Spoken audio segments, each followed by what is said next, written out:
इन दिनों पलाश के गहरे केसरिया फूल इस तरह हर ओर खिले हैं। अपनी सुंदरता और औषधीय गुणों से भरपूर इस फूल से कुदरती रंग बनाए जाते हैं, जिन्हें खाने पीने की चीजों से लेकर होली पर खूब इस्तेमाल किया जाता है।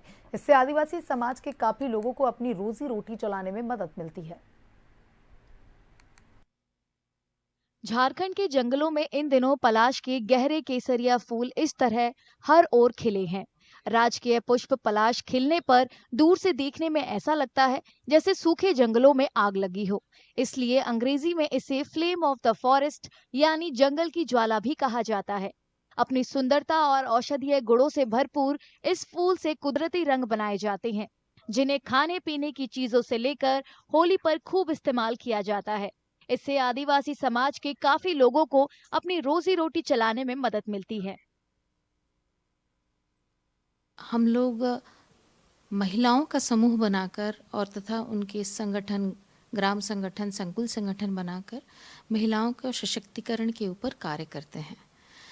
पूरे रामगढ़ में हमारी 8,000 महिलाएं और उसमें 90,000 से अधिक महिलाएं जुड़ी हैं। 8,000 हमारे समूह बने हुए हैं और सभी कुछ न कुछ गतिविधियां अपने आजीविका संवर्धन के प्रति कार्य कर रही हैं और उनको काफ़ी सारे प्रशिक्षण दिए गए हैं। बैंकों से भी उनका लिंकेज कराया गया है और वह बहुत प्रगतिशील हो गई हैं। रामगढ़ की सारी महिलाएं अब वो चुनाव में भी लड़कर मुखिया बन रही हैं, ज़िला परिषद में आ रही हैं, पंचायत समिति में आ रही हैं, तो उनको बहुआयामी उनका विकास हो रहा है। रामगढ़ में एसएचजी के माध्यम से जो स्वयं सहायता दीदी हैं उनके माध्यम से कई प्रयास किए जा रहे हैं, जिसमें पलाश के फूल से अबीर बनाने के लाल रंग का अबीर, उसी प्रकार से पालक साग के पत्ते से हरे रंग का अबीर, ऐसे कई प्रयास किए जा रहे हैं, जिसके स्टॉल हमारे समाहरणालय में भी लगाए गए हैं और मार्केट में भी कई जगहों पे लगाए गए हैं। इस पलाश के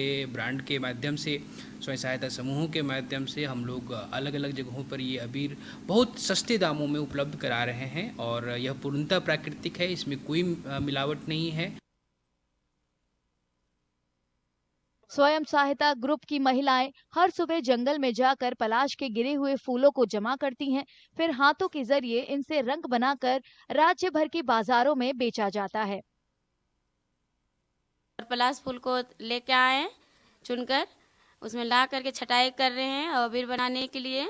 और अबीर बना करके हम लोग सभी दीदी मिलकर एक अपना जीविका बढ़ाने के लिए दुकान में सेल करेंगे और इसमें कुछ मिलावट वगैरह नहीं है, कुछ इसमें केमिकल कुछ भी नहीं है। हम लोग सेल करेंगे, अपना स्थिति सुधार कर रहे हैं बच्चों एवं घर परिवार के लिए। ये सब हम लोग अपना काम कर रहे हैं दीदी सब। हम लोग 10 दीदी मिलकर सबसे पहले जाकर जंगल में परास का फूल लाएं और लाने के बाद छटाई किए। छटाई करने के बाद इसको जूस बनाएंगे। जूस बनाने के बाद अबीर में उपयोग करेंगे।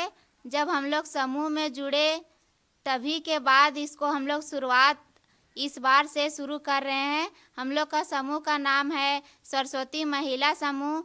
यहाँ उपस्थित सभी दीदी हम लोग सरस्वती महिला समूह की दीदी मिलकर इस अबीर का उपयोग करेंगे और इस होली में हम लोग इसका उपयोग भी करेंगे। हम लोग का 2 दिन का ट्रेनिंग मिला गया था, उसमें से गुलाल बनाने का ट्रेनिंग था।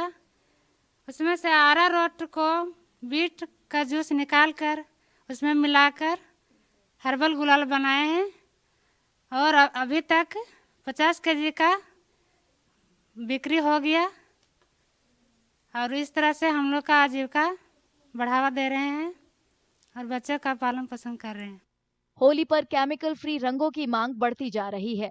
पलाश के फूल, चुकंदर, हल्दी और पालक जैसी प्राकृतिक सामग्रियों से बने ये रंग न केवल त्वचा के लिए सुरक्षित है, बल्कि पर्यावरण के अनुकूल भी हैं।